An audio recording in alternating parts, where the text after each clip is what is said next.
പിന്നെ തേങ്ങയും പിന്നെ ഇത് പച്ചമുളക് ഒരു 10-15 എടുത്തിട്ടുണ്ട് കേട്ടോ. പിന്നെ ഇത്തിരി മല്ലിപ്പൊടി. തേങ്ങ നല്ല ബ്രൗൺ കളറാകുമ്പോൾ മല്ലിപ്പൊടി ഇടണം.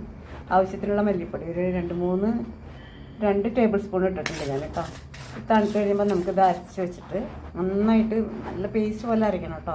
വെള്ളം ചേർത്താലും വെള്ളം ചേർത്തില്ലെങ്കിലും കുഴപ്പമില്ല. എന്നിട്ട് ഫ്രീസറിൽ ഓരോ ദിവസത്തേക്കുള്ളത് വേറെ കണ്ടെയ്നറിലാക്കിയിട്ട് ചെറിയ പാത്രത്തിലാക്കിയിട്ട് വെക്കാം. അപ്പോൾ ഇത് നമുക്ക് എത്ര കാലം വേണമെങ്കിലും വെക്കാൻ പറ്റും കേട്ടോ.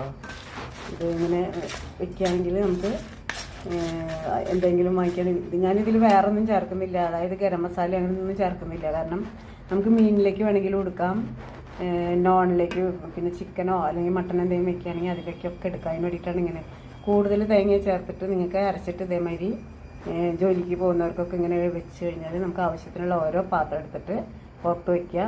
എന്നിട്ട് തണുത്തതിന് ശേഷം